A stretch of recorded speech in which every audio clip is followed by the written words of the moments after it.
రాష్ట్రంలో మరో పొలిటికల్ పార్టీకి స్పేస్ లేదన్నారు శాసనమండలి చైర్మన్ గుత్తా సుఖేందర్ రెడ్డి. ఇప్పటికే చాలా రాజకీయ పార్టీలు ఉన్నాయన్నారు. పార్టీ పెట్టిన తర్వాత దాన్ని నిలబెట్టుకోవడం కష్టమన్నారు. ఎమ్మెల్సీ పదవికి కవిత రాజీనామాపై గుత్తా చిట్చాట్ చేశారు. రాజీనామా ముందు తనకు మాట్లాడే అవకాశం ఇవ్వాలని కోరడంతోనే టైం ఇచ్చానన్నారు గుత్తా. ముందుగా కవిత తమ పిఏతో రాజీనామా పంపించారని, అందుకే రాజీనామాను ఆమోదించలేదన్నారు గుత్తా. ఆ తర్వాత కవితనే నేరుగా తన రాజీనామాను సమర్పించి ఆమోదించాలని తనను కోరారని చెప్పారు.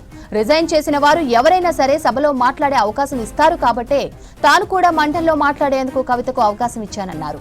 కవిత రాజీనామాను తాను ఆపలేదని, జడ్జి కూడా చేయలేనని చెప్పారు.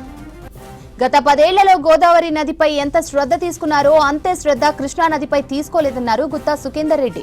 తాను గతంలో ఇదే విషయం చెప్పానన్నారు. ప్రభుత్వంలో ఉన్నవారు సర్కారిచ్చే లెక్కలే చెప్తారని, ఎవరైనా ప్రభుత్వం ఇచ్చేదే నమ్ముతారని చెప్పారు.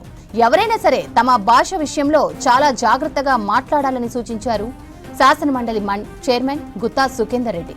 ఇది అందరి నాయకులను వర్తిస్తుందన్నారు. 1 నేషన్ 1 ఎలక్షన్ కి చాలా ఇబ్బందులు ఉన్నాయని, ఇది అంత సులువు కాదన్నారు.